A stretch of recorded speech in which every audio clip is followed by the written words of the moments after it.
नमस्कार, स्वागत है आप सभी का। मैं हूं आपके साथ ममता। इंडिया दिस वीक कार्यक्रम की खबरों की ओर बढ़ते हैं, लेकिन उससे पहले नजर डालते हैं हेडलाइंस पर।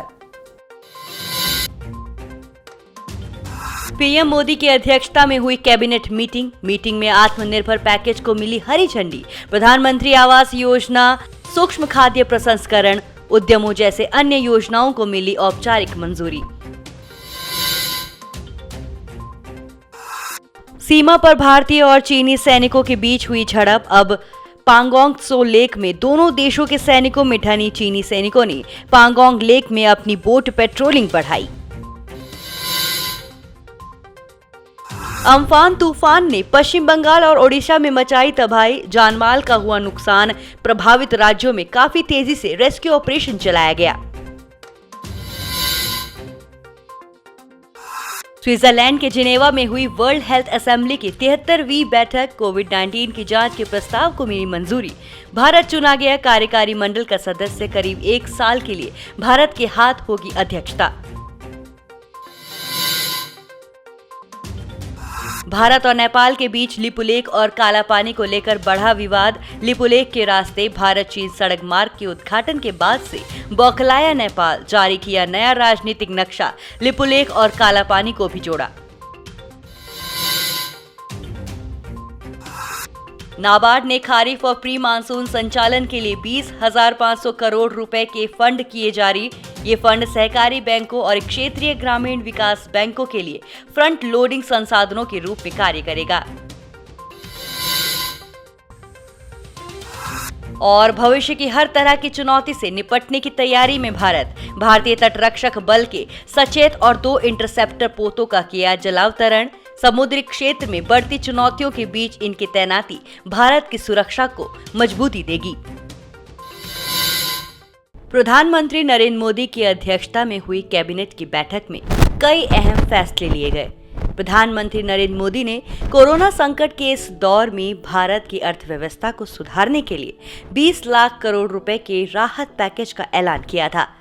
आत्मनिर्भर भारत अभियान में मोदी सरकार ने किसानों और ग्रामीण अर्थव्यवस्था के हाथ में अधिक पैसे पहुंचाने की कोशिश की है। 20 मई 2020 को केंद्रीय मंत्रिमंडल ने प्रधानमंत्री नरेंद्र मोदी द्वारा हाल ही में शुरू किए गए आत्मनिर्भर भारत अभियान के तहत कई पहलों को मंजूरी दी। खाद्यान्न का आवंटन। केंद्रीय मंत्रिमंडल ने 8 करोड़ से अधिक प्रवासियों को केंद्रीय पूल से खाद्यान्न आवंटित करने के लिए अपनी मंजूरी दे दी है। प्रवासियों को प्रति व्यक्ति प्रति माह 5 किलोग्राम अनाज प्रदान किया जाएगा। ये कार्य सार्वजनिक वितरण प्रणाली के तहत किया जाएगा। आपको बता दें, राष्ट्रीय खाद्य सुरक्षा अधिनियम ने भारत सरकार को ऐसा कदम उठाने का अधिकार दिया है। प्रवासियों को मई और जून के महीनों के लिए प्रणाली के तहत खाद्यान्न प्रदान किया जाएगा। इस योजना को लागू करने के लिए भारत सरकार ने 2,982 करोड़ रुपए आवंटित किए हैं। कोयला नीलामी। वित्त मंत्री निर्मला सीतारमण ने आत्मनिर्भर भारत अभियान के आर्थिक पैकेज की घोषणा करते हुए कोयला नीलामी विधि की घोषणा की। इसे केंद्रीय मंत्रिमंडल ने मंजूरी दे दी है। ये नई विधि पर्याप्त प्रतिस्पर्धा की अनुमति देती है, जो कोयला ब्लॉकों के तेजी से विकास में मदद करेगी। नई विधि ने कोल बेड मीथेन के उपयोग की भी अनुमति दी है। कोकिंग कोल लीकेज का कार्यकाल बढ़ाकर 30 साल कर दिया गया है। वहीं जम्मू और कश्मीर पुनर्गठन द्वितीय आदेश 2020, इस आदेश के अनुसार राज्य में सभी स्तर की नौकरियों के लिए अधिवास की स्थितियों को बदल दिया गया है। विशेष तरलता योजना। केंद्रीय मंत्रिमंडल ने देश में चल निधि प्रवाह को बढ़ाने के लिए आवास वित्त निगमों और गैर बैंकिंग वित्त निगमों के लिए विशेष तरलता योजना को मंजूरी दी है। इस योजना के तहत एक स्पेशल पर्पस व्हीकल स्थापित किया जाएगा, जो स्टैंडर्ड एसेट फंड का प्रबंधन करेगा। प्रधानमंत्री मत्स्य संपदा योजना। केंद्रीय मंत्रिमंडल ने योजना के तहत उपायों को लागू करने के लिए अपनी मंजूरी दे दी है। ये योजना नीली क्रांति लाएगी। इसे 5 साल की अवधि के लिए लागू किया जाएगा। आपको बता दें, ये योजना 20,050 करोड़ की अनुमानित राशि के साथ केंद्र सरकार द्वारा प्रायोजित है। इसका उद्देश्य मछली बुनियादी ढांचे और नियामक ढांचे की उत्पादकता को बढ़ाना है। वहीं केंद्रीय मंत्रिमंडल ने सूक्ष्म खाद्य प्रसंस्करण उद्यमों के गठन की योजना को मंजूरी दे दी है। इस योजना के तहत भारत सरकार ने 10,000 करोड़ रुपए आवंटित किए हैं। इसका व्यय केंद्र और राज्यों के बीच 60-40 के अनुपात में साझा किया जाएगा। आपको बता दें, इस योजना का उद्देश्य सूक्ष्म खाद्य प्रसंस्करण उद्योगों तक वित्त की पहुंच को बढ़ाना है। ये आदिवासी जिलों में लघु वन उपज पर भी ध्यान केंद्रित करेगा। प्रधानमंत्री वय वंदना योजना, इस योजना को 3 साल बढ़ाकर मार्च 2023 तक करने की मंजूरी दे दी गई। ये स्कीम इस साल 31 मार्च को खत्म हो गई थी। आपको बता दें, छोटे उद्योगों के लिए 3 लाख करोड़ रुपए का एक्स्ट्रा फंड भी मंजूर कर दिया गया। कोविड-19 रिलीफ पैकेज में सरकार ने पिछले दिनों इसकी घोषणा की थी। आपको बता दें, ये स्कीम 60 साल और उससे ज्यादा उम्र के लोगों के लिए है।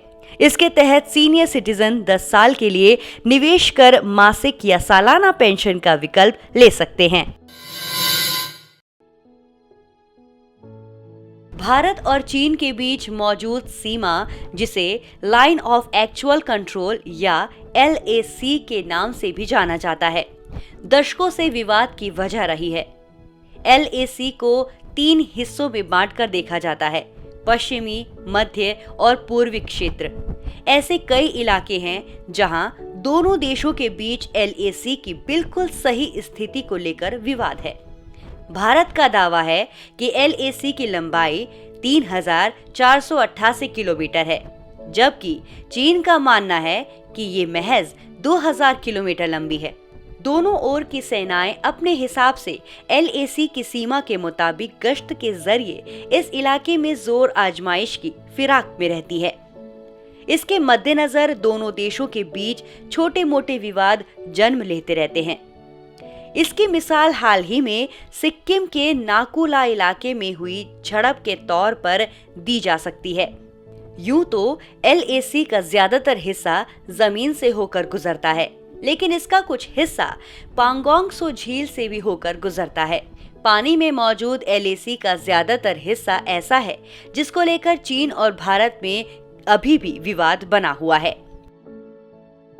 लद्दाख LAC करीब 134 किलोमीटर पांगोंग सो झील के बीच से गुजरती है और भारतीय सेना झील में करीब 45 किलोमीटर के इलाके पर पहरा देती है। भारतीय सेना का कहना है कि चीन सिपाही हर साल सैकड़ों बार LAC का उल्लंघन कर भारत की सीमा में घुस आते हैं। कई बार स्थिति गंभीर भी हो जाती है। एक नजर डालते हैं क्यों है पांगोंग सो झील इतनी अहम।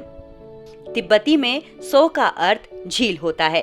पांगोंग सो लद्दाख में 14,000 फीट की ऊंचाई पर स्थित एक लंबी, संकरी और गहरी झील है। ये चारों तरफ से जमीन से घिरी हुई है।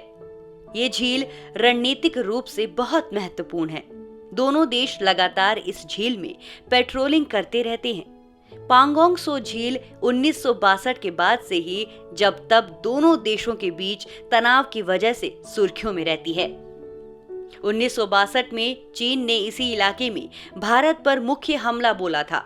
अगस्त 2017 में पांगोंग सो के किनारे भारत और चीन के सैनिक भिड़ गए थे। झील की भौगोलिक स्थिति इसे रणनीतिक रूप से बेहद अहम बनाती है। ये झील चुशूल के रास्ते में पड़ती है, जो कि भारत का अहम हिस्सा है। चुशूल एक गांव है जो बॉर्डर से 15 किलोमीटर दूर है। आर्मी की पोस्ट है यहाँ पर। झील के उत्तरी और दक्षिणी किनारे को चुशूल अप्रोच कहते हैं, जिसका इस्तेमाल चीन भारत में घुसने में कर सकता है। 1962 के युद्ध में चुशूल में ही चीन ने सबसे बड़ा हमला किया था। रेजांग ला पर भारतीय सेना डटकर लड़ी। 13 कुमाऊं की अही रेजिमेंट के मेजर शैतान सिंह शहीद हो गए थे। जानकारों के मुताबिक चीन अगर भविष्य में कभी भारतीय क्षेत्र पर हमले की हिमाकत करता है तो चुशूल अप्रोच का इस्तेमाल करेगा, क्योंकि इसका रणनीतिक महत्व है। पांगोंग झील तिब्बत से लेकर भारतीय क्षेत्र तक फैली है। इसका पूर्वी हिस्सा तिब्बत में है। इसके 89 किलोमीटर यानी करीब 2/3 हिस्से पर चीन का नियंत्रण है। झील के 45 किलोमीटर पश्चिमी हिस्से यानी करीब 1/3 हिस्से पर भारत का नियंत्रण है। चीन ने पांगोंग सो झील के आसपास मजबूत सैन्य इंफ्रास्ट्रक्चर बना लिया है। झील के किनारों से सटे ऐसे सड़क बना लिए हैं जिनमें भारी और सैन्य वाहन भी आ जा सकते हैं। 9 मई को नॉर्थ ईस्ट में सिक्किम के नाकुला सेक्टर में भारत और चीन के सैनिकों में झड़प हो गई थी, जिसमें सैनिक चोटिल हो गए। हालांकि बाद में बातचीत से मसला सुलझा लिया गया, लेकिन ये कोई नई बात नहीं है। अक्सर उत्तर में लद्दाख और नॉर्थ ईस्ट में अरुणाचल प्रदेश सिक्किम की सीमा पर ऐसे तनाव देखने को मिलते हैं। असल में यहाँ भारत की सीमाएं तिब्बत से लगती हैं। 1914 में शिमला समझौते में ब्रिटिश हुकूमत और तिब्बत के बीच नॉर्थ ईस्ट के लिए सीमा तय हुई थी, जिसे मैकमोहन रेखा कहते हैं, लेकिन चीन इसे मानता नहीं है। चीन का कहना है कि यह समझौता तिब्बत ब्रिटेन के बीच हुआ था, इसीलिए चीन भारत में घुसपैठ करता रहता है।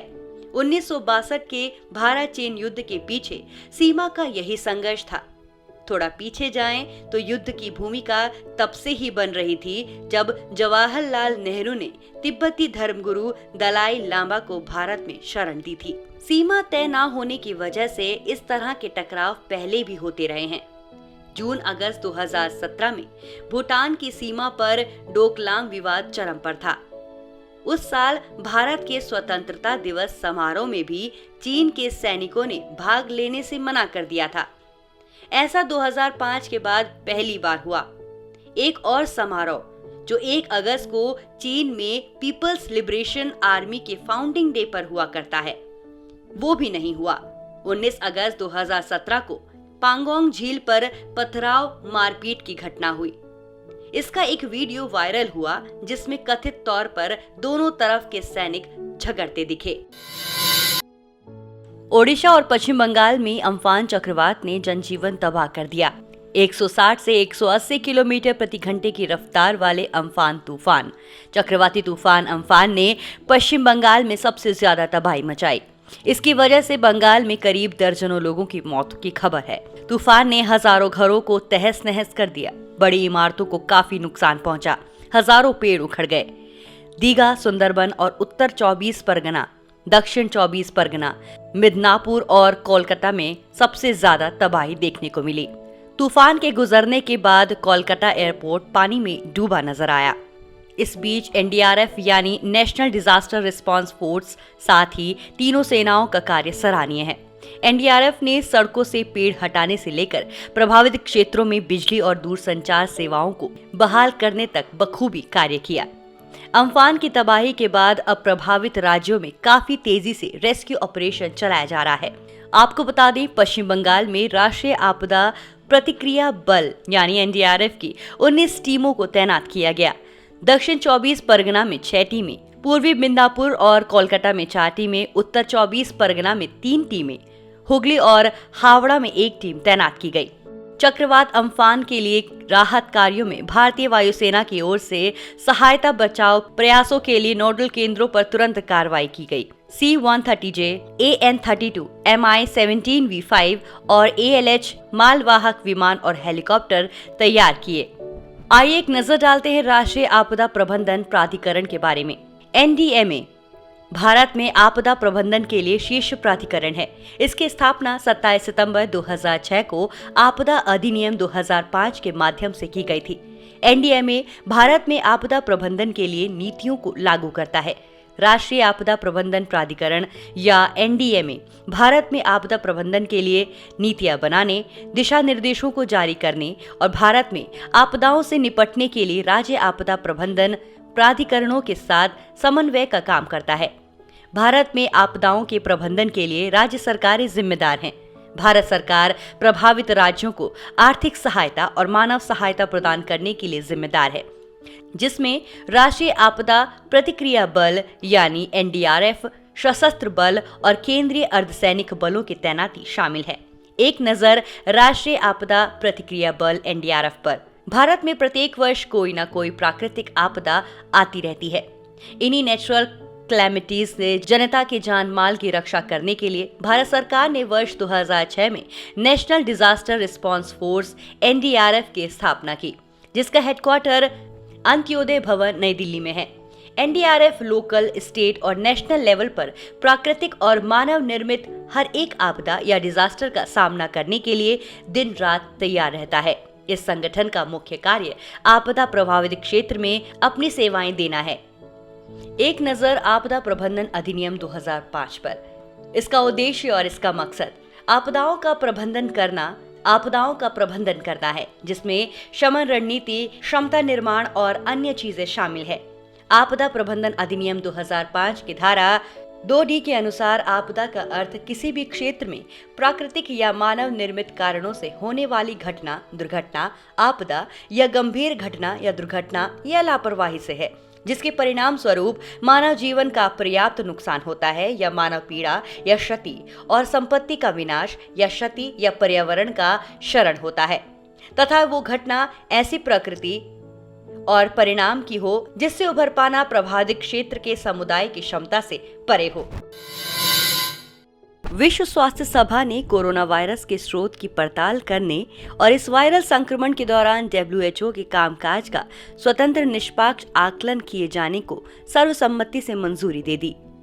स्विट्जरलैंड के जिनेवा में हुई वर्ल्ड हेल्थ असेंबली की 73वीं बैठक में प्रचंड अंतर्राष्ट्रीय समर्थन के बीच चीन को भी इन सवालों पर मौन स्वीकृति देनी पड़ी, जिनसे वो अब तक कतरा रहा था।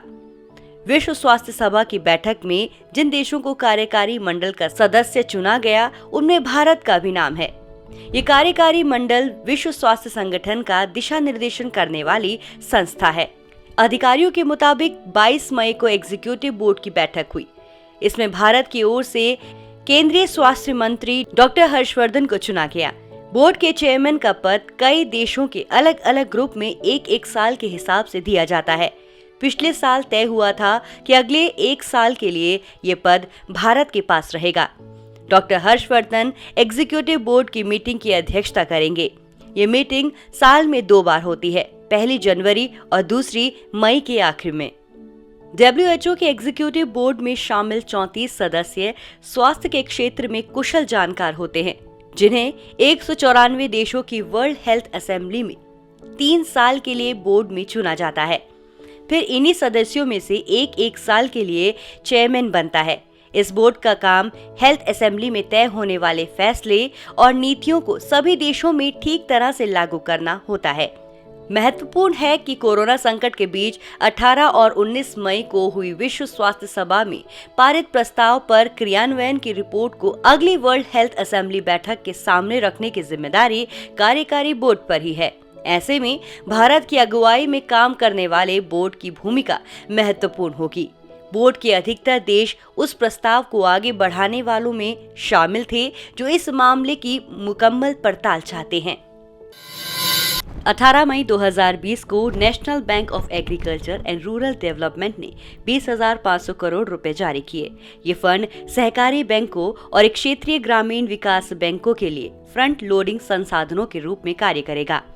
खरीफ संचालन में किसानों की मदद करने और उनकी प्री मानसून तैयारियों के लिए ये धनराशि जारी की गई है। आवंटित राशि में से 15,200 करोड़ रुपए सहकारी बैंकों के माध्यम से और 5,300 करोड़ रुपए आरआरबी के माध्यम से प्रदान किए जाएंगे। भारतीय मौसम विभाग ने हाल ही में घोषणा की कि भारतीय मानसून 5 जून से शुरू होगा। इसीलिए धनराशि जारी करने से किसानों को आरआरबी और सहकारी बैंकों से ऋण प्राप्त करने में मदद मिलेगी। एक नजर किसान क्रेडिट कार्ड योजना पर। बैंकों ने किसान क्रेडिट कार्ड योजना शुरू की है। लॉकडाउन के महीनों के दौरान किसानों को लगभग 12 लाख नए क्रेडिट कार्ड प्रदान किए गए। ये योजना 1998 में शुरू की गई थी। इसका उद्देश्य किसानों को पर्याप्त ऋण सहायता प्रदान करना है। इसे 2004 में गैर कृषि गतिविधियों के लिए बढ़ाया गया था। इस योजना को आरआरबी, वाणिज्यिक बैंकों, लघु वित्त बैंकों और सहकारी संस्थाओं द्वारा कार्यान्वित किया जा रहा है। ये ध्यान दिया जाना चाहिए कि हाल ही में पीएम मोदी द्वारा शुरू की गए आत्मनिर्भर भारत अभियान में नाबार्ड के लिए 30,000 करोड़ रुपए आवंटित किए गए थे। भारतीय अर्थव्यवस्था को कोरोना वायरस की मार से उबारने के लिए दिनांक 12 मई 2020 को राष्ट्र को संबोधित करते हुए माननीय प्रधानमंत्री श्री नरेंद्र मोदी द्वारा एक राहत पैकेज आत्मनिर्भर भारत अभियान की शुरुआत की गई है। भारतीय अर्थव्यवस्था को कोरोना वायरस की मार से उबारने के लिए दिनांक 12 मई 2020 को राष्ट्र को संबोधित करते हुए प्रधानमंत्री श्री नरेंद्र मोदी द्वारा एक राहत पैकेज आत्मनिर्भर भारत अभियान की शुरुआत की गई। पीएम मोदी द्वारा इस आत्मनिर्भर भारत अभियान 2020 के तहत 20 लाख करोड़ रुपए के आर्थिक पैकेज की घोषणा की गई है। आत्मनिर्भर भारत अभियान के तहत सरकार देश की अर्थव्यवस्था में अपना योगदान देने वाले सभी श्रमिक, दिहाड़ी मजदूर, किसान, वो लोग जो छोटी छोटी दुकान लगाते हैं, रेहड़ी रिक्शा वाले, कुटीर उद्योग, गृह उद्योग, हमारे लघु मंझले उद्योग, एमएसएमईज, मध्यम वर्ग के लोग और उच्च वर्ग के सभी लोगों के लिए किसी न किसी प्रकार की राहत लेकर आई है। भारत की ओर से लिपुलेख तक सड़क बनाने के बाद से तल्ख तेवर दिखा रहे नेपाल ने सीमा विवाद के बीच दुस्साहस दिखा नया नक्शा जारी किया है, जिसमें भारत के काला पानी, लिम्पियाधुरा और लिपुलेख को अपना हिस्सा बताया है। लिपुलेख पर अपना आधिकारिक हक बताते हुए नेपाल ने अपना नया राजनीतिक नक्शा जारी किया है। इस नक्शे में लिम्पियाधुरा, लिपुलेख और काला पानी को भूमि प्रबंधन मंत्री प्रज्ञा आर्याल ने सोमवार को ही कैबिनेट की बैठक में ये नया नक्शा पेश किया, जिस पर कैबिनेट में सहमति भी बनी। माना जा रहा है कि ये नक्शा अब आधिकारिक तौर पर नेपाल के स्कूली पाठ्यक्रमों के अलावा सभी जगह इस्तेमाल होगा। नेपाल के राजनीतिक विश्लेषकों ने भारत के साथ लिपुलेख और काला पानी सीमा विवाद के कूटनीतिक समाधान का समर्थन किया है और इस मुद्दे पर भारतीय सेना प्रमुख जनरल मनोज मुकुंद नरवणे की हालिया टिप्पणी पर तीखी प्रतिक्रिया व्यक्त की। लिपुलेख दर्रा काला पानी के निकट सबसे पश्चिमी क्षेत्र है, जो नेपाल और भारत के बीच एक विवादित सीमा है। भारत और नेपाल दोनों ही काला पानी को अपना अभिन्न हिस्सा होने का दावा करते हैं। भारत इसे उत्तराखंड के पिथौरागढ़ जिले का हिस्सा मानता है, जबकि नेपाल इसे धारचूला जिले का हिस्सा बताता है। जनरल नरवणे ने कहा कि ये विश्वास करने के कारण है कि भारत द्वारा लिपुलेख दर्रे को उत्तराखंड की धारचूला से जोड़ने वाली भारत की नई सड़क पर नेपाल ने किसी और के इशारे पर आपत्ति जताई। उनका इशारा इस मामले में चीन की संदिग्ध भूमिका को लेकर था। एक नजर डालते हैं लिपुलेख दर्रे से धारचूला को जोड़ने वाली सड़क पर। भारतीय चौकियों तक पहुँचना अब बेहद आसान हो जाएगा। 17,000 फुट की ऊंचाई पर लिपुलेख दर्रा आसानी उत्तराखंड के धारचूला से जुड़ जाएगा। इस सड़क की लंबाई 80 किलोमीटर है। मानसरोवर लिपुलेख दर्रे से करीब 90 किलोमीटर दूर है। पहले वहां पहुंचने में 3 हफ्ते का समय लगता था। अब कैलाश मानसरोवर जाने में सिर्फ 7 दिन लगेंगे। बूंदी से आगे तक का 51 किलोमीटर लंबा और तावा घाट से लेकर लखनपुर तक का 23 किलोमीटर का हिस्सा बहुत पहले ही निर्मित हो चुका था, लेकिन लखनपुर और बूंदी के बीच का हिस्सा बहुत कठिन था और उस चुनौती को पूरा करने में काफी समय लग गया। इस रोड के चालू होने के बाद भारतीय थल सेना के लिए रसद और युद्ध सामग्री चीन की सीमा तक पहुंचाना आसान हो गया है। लद्दाख के पास अक्साई चीन से सटी सीमा पर अक्सर चीनी सैनिक घुसपैठ करते आए हैं। अगर तुलना की जाए तो लिंक रोड के बनने से लिपुलेख और काला पानी के इलाके में भारत सामरिक तौर पर भारी पड़ सकता है। 2 साल पहले चीनी सेना ने पिथौरागढ़ के बाराहोती में घुसपैठ की कोशिश की थी। इस लिंक रोड के बनने के बाद चीनी सेना ऐसी गुस्ताखी नहीं कर पाएगी। आइए नेपाल के दृष्टिकोण से इस मामले को देखते हैं। नेपाल का मानना है कि सुगौली समझौते के तहत काली नदी के पूर्व का इलाका लिम्पियाधुरा, काला पानी और लिपुलेख नेपाल का है। उसका कहना है नेपाल सरकार ने कई बार पहले और हाल ही में कूटनीतिक तरीके से भारत सरकार को उसके नया राजनीतिक नक्शा जारी करने पर बताया था। सुगौली संधि के तहत ही नेपाल काला पानी को अपना इलाका मानता है। भारतीय समुद्री इतिहास में ये पहला अवसर है जब किसी पोत का जलावतरण कोविड-19 महामारी के कठोर प्रोटोकॉल और सोशल डिस्टेंसिंग जैसे एहतियाती कदमों को ध्यान में रखकर डिजिटल माध्यम से किया गया। केंद्रीय रक्षा मंत्री राजनाथ सिंह ने 15 मई 2020 को गोवा में वीडियो कॉन्फ्रेंसिंग के माध्यम से भारतीय तटरक्षक बल के सचेत और 2 अवरोधक पोतों IBC-450 और C-451 का जलावतरण किया। समुद्री क्षेत्र में बढ़ती चुनौतियों के बीच इनकी तैनाती भारत की सुरक्षा को मजबूती देगी। जहां देश एक ओर कोरोना वायरस महामारी जैसी चुनौती से लड़ रहा है, तो दूसरी ओर भविष्य की हर तरह की चुनौती से निपटने की तैयारी भी कर रहा है। भारतीय तटरक्षक बल ICG के प्रवक्ता ने कहा, 5 अपतटीय गश्ती जहाजों की श्रृंखला के तहत पहले पोत को गोवा शिपयार्ड लिमिटेड द्वारा डिजाइन और निर्मित किया गया है। इसे अत्याधुनिक नेविगेशन और संचार उपकरण, सेंसर और मशीनरी से सुसज्जित किया गया है। वहीं आपको बता दें, इस अवसर पर राजनाथ सिंह के साथ रक्षा सचिव अजय कुमार और ICG के महानिदेशक D कृष्णस्वामी नटराजन भी उपस्थित थे। कमीशन के समय रक्षा राज्य मंत्री श्रीपद नायक गोवा शिपयार्ड लिमिटेड के वास्को सुविधा में मौजूद थे। एक नजर ICGS सचेत के बारे में। अत्याधुनिक नौवहन और संचार उपकरणों से सुसज्जित सचेत का निर्माण और डिजाइन स्वदेशी कंपनी गोवा शिपयार्ड लिमिटेड द्वारा किया गया है। ये 5 अपतटीय निगरानी वाहनों में से एक है। 105 मीटर लंबा सचेत 2350 टन का है। ये लगभग 50 किलोमीटर रफ्तार से 11112 किलोमीटर तक जा सकता है। इस युद्धपोत में 2 हेलीकॉप्टर, 4 हाई स्पीड बोट और राहत और बचाव अभियान के लिए एक इन्फ्लेटेबल बोट की व्यवस्था है। इसमें प्रदूषण रिस्पांस उपकरण भी है जो समुद्र में प्रदूषण के रिसाव पर नजर रखता है। ICGS सचेत की कमान उप महानिरीक्षक राजेश मित्तल संभालते हैं। इसमें 11 अधिकारी और अन्य 110 लोग तैनात हैं। इस पोत में 9100 किलोवाट के 2 इंजन लगे हुए हैं। चलिए अब फटाफट नजर डालते हैं इंडिया दिस वीक के खास सेगमेंट राउंड अप पर। जम्मू कश्मीर में विरोध के बीच लागू हुआ नया डोमिसाइल एक्ट।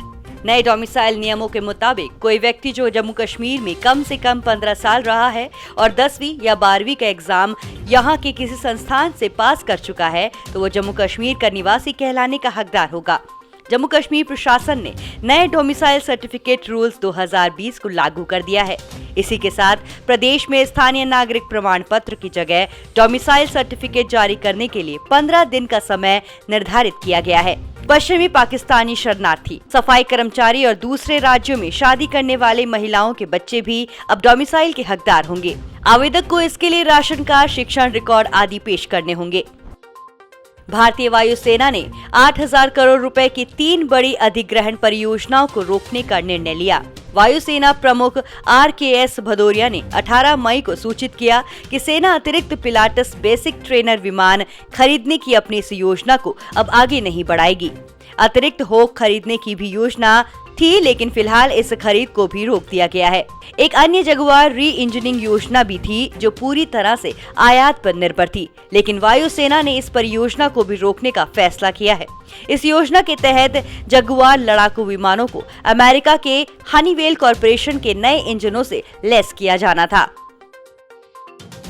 विश्व बैंक और भारत सरकार ने हाल ही में $750 मिलियन के समझौते पर हस्ताक्षर किए। विश्व बैंक ने भारत के कोविड-19 सामाजिक सुरक्षा प्रतिक्रिया कार्यक्रम में तेजी लाने के लिए $1 बिलियन की सहायता का आश्वासन दिया है। इसका मुख्य उद्देश्य कोविड-19 महामारी के कारण प्रभावित होने वाले कमजोर परिवारों की रक्षा करना है। इस कार्यक्रम ने भारत के प्रति विश्व बैंक की कुल प्रतिबद्धता को $1 बिलियन से बढ़ाकर $2 बिलियन कर दिया है। $1 बिलियन अमेरिकी डॉलर के वित्तीय समर्थन की घोषणा की थी। भारत ने फिलिस्तीनी शरणार्थियों के कल्याण हेतु काम करने वाली संयुक्त राष्ट्र राहत और निर्माण एजेंसी को $2 मिलियन अमेरिकी डॉलर की सहायता राशि प्रदान की। ये सहायता कोरोना वायरस के संकट की परिस्थिति के दौरान शिक्षा और स्वास्थ्य सहित संयुक्त राष्ट्र राहत और निर्माण एजेंसी के प्रमुख कार्यक्रमों और सेवाओं के लिए दी गई है। संयुक्त राष्ट्र राहत और निर्माण एजेंसी ने अपनी बुनियादी सेवाओं को संचालित करने के लिए भारत के समर्थन की सराहना की है। ये सहायता ऐसे समय में की जा रही है जब पूरी दुनिया कोविड-19 महामारी द्वारा उत्पन्न चुनौतियों का सामना कर रही है। भारतीय इस्पात संघ ने हाल ही में दिलीप उम्मेन को अपना नया अध्यक्ष नियुक्त किया। भारतीय इस्पात संघ ने दिलीप उम्मेन को अपना नया अध्यक्ष नियुक्त किया है। उनका कार्यकाल तत्काल शुरू हो गया है। इससे पहले इस पद पर टाटा स्टील के CEO TV नरेंद्रन का कार्यकाल अगस्त में समाप्त होने वाला था। उन्होंने उससे पहले 1 मई को अध्यक्ष पद से हटने का फैसला किया। आपको बता दें, दिलीप उम्मेन को सर्वसम्मति से 2 वर्ष के लिए अध्यक्ष चुना गया है। भारतीय इस्पात संघ के बयान में कहा गया है कि दिलीप उम्मेन का इस्पात उद्योग में 37 साल से अधिक का अनुभव है। आपको बता दें, दिलीप उम्मेन भारतीय प्रौद्योगिकी संस्थान खड़गपुर से पढ़े हुए हैं। 21 मई को मनाया जाता है आतंकवाद विरोधी दिवस। देश में 21 मई को आतंकवाद विरोधी दिवस मनाया जाता है। इस बार ये दिवस कोरोना वायरस महामारी के बीच मनाया गया। हर साल 21 मई को मनाए जाने वाले आतंकवाद विरोधी दिवस पर युवाओं सहित समाज के अन्य वर्गों को आतंकवाद विरोधी शपथ दिलाई जाती है। आपको बता दें, 21 मई 1991 को तमिलनाडु के श्री पेरम्बदूर में पूर्व प्रधानमंत्री राजीव गांधी की हत्या कर दी गई थी। उनकी हत्या के बाद ही 21 मई को आतंकवाद विरोधी दिवस के तौर पर मनाने का फैसला किया गया था। कोविड-19 का टीका बनाने के लिए भारत बायोटेक और अमेरिका के फिलाडेल्फिया स्थित थॉमस जेफरसन विश्वविद्यालय के बीच समझौता हुआ है। इस टीके का विकास जेफरसन कंपनी ने किया है। आपको बता दें, भारत बायोटेक ने ये घोषणा की है। इस टीके को वर्तमान में निष्क्रिय हो चुके रेबीज के टीके का इस्तेमाल कर विकसित किया गया है। आपको बता दें, ये कोरोना वायरस प्रोटीन के वाहक के रूप में काम करेगा। मध्य प्रदेश से गुजरने वाले प्रवासी श्रमिकों के लिए चरण पादुका अभियान शुरू किया गया। आपको बता दें, इस अभियान के अंतर्गत नंगे पांव जा रहे मजदूरों को जूते और चप्पल दिए गए ताकि उनके दर्द को कुछ कम किया जा सके। आपको बता दें, चरण पादुका अभियान मध्य प्रदेश पुलिस द्वारा चलाया जा रहा है। चप्पल प्रदान करके प्रवासी श्रमिकों की सहायता की जा रही है। भारत सरकार प्रवासी श्रमिकों को उनके घर कस्बों में लौटने में मदद करने के लिए कई उपाय कर रही है। छत्तीसगढ़ सरकार ने हाल ही में राज्य में फसल उत्पादन को प्रोत्साहित करने के लिए राजीव गांधी किसान न्याय योजना शुरू करने का फैसला किया है। छत्तीसगढ़ सरकार ने राज्य में कोविड-19 महामारी को देखते हुए देसी और विदेशी शराब के विक्रय पर विशेष कोरोना शुल्क अधिरोपित करने का निर्णय लिया है। राजीव गांधी किसान न्याय योजना के अंतर्गत राज्य के किसानों को उनकी धान की फसल पर लाभ पहुंचाया जाएगा। इस योजना के तहत छत्तीसगढ़ के किसानों को धान के समर्थन मूल्य के अंतर की राशि का लाभ मुहैया कराई जाएगी। आपको बता दें, राज्य सरकार के मुताबिक किसान न्याय योजना के द्वारा किसानों की आय में भी बढ़ोतरी होगी, जिससे गरीबी के स्तर में कमी आएगी। केंद्रीय रक्षा मंत्री राजनाथ सिंह ने हाल ही में घरेलू रक्षा और एरोस्पेस के लिए 400 करोड़ रुपए की योजना को मंजूरी दे दी। इन केंद्रों में देश में विकसित और निर्मित सैन्य हार्डवेयर का परीक्षण किया जाएगा। रक्षा उपकरण परीक्षण योजना का मुख्य उद्देश्य देश में रक्षा एवं हवाई क्षेत्र के उत्पादन को बढ़ावा देना है। बयान के मुताबिक ये योजना 5 साल की अवधि के लिए है और इस दौरान निजी उद्योगों की साझेदारी से 6 से 8 नए परीक्षण केंद्र स्थापित किए जाएंगे। आपको बता दें, रक्षा मंत्रालय ने आगे बताया कि इन योजनाओं के लिए सरकार अनुदान के रूप में 75% की राशि देगी और बाकी 25% लागत निजी उद्योगों और राज्य सरकारों की ओर से दी जाएगी। हाल ही में भारत सरकार, पश्चिम बंगाल सरकार और विश्व बैंक के मध्य पश्चिम बंगाल के दामोदर घाटी कमाने क्षेत्र में सिंचाई सेवाओं तथा बाढ़ प्रबंधन के लिए $145 मिलियन के एक ऋण समझौते पर अनुबंध किया गया। इस परियोजना से पश्चिम बंगाल के 5 जिलों के लगभग 2.7 मिलियन किसानों को बेहतर सिंचाई सेवाओं का लाभ मिलेगा तथा इस क्षेत्र में प्रतिवर्ष आने वाली बाढ़ के बेहतर प्रबंधन में मदद मिलेगी। विश्व बैंक द्वारा $145 मिलियन एशियाई अवसंरचना निवेश बैंक और $123.8 मिलियन का पश्चिम बंगाल सरकार द्वारा वित्त पोषण किया जा रहा है। अमेरिका के टेनेसी घाटी प्राधिकरण के आधार पर दामोदर घाटी परियोजना के तहत वर्ष 1948 में दामोदर घाटी निगम की स्थापना की गई थी। 18 मई को मनाया जाता है अंतर्राष्ट्रीय संग्रहालय दिवस। समाज में संग्रहालय की भूमिका के बारे में जागरूकता बढ़ाने के लिए हर साल 18 मई को अंतर्राष्ट्रीय संग्रहालय दिवस मनाया जाता है। इसे सबसे पहले साल 1983 में मनाया गया था। इसके बाद से अंतर्राष्ट्रीय संग्रहालय दिवस हर साल मनाया जाने लगा। इसका मुख्य उद्देश्य लोगों को संग्रहालय और पुरातन चीजों की महत्ता के प्रति जागरूक करना है। आपको बता दें, इसका आयोजन अंतर्राष्ट्रीय संग्रहालय परिषद करती है। तो ये थी इस हफ्ते की तमाम खबरें। अगले हफ्ते आपसे फिर मुलाकात होगी। तब तक के लिए मुझे दीजिए इजाजत। नमस्कार।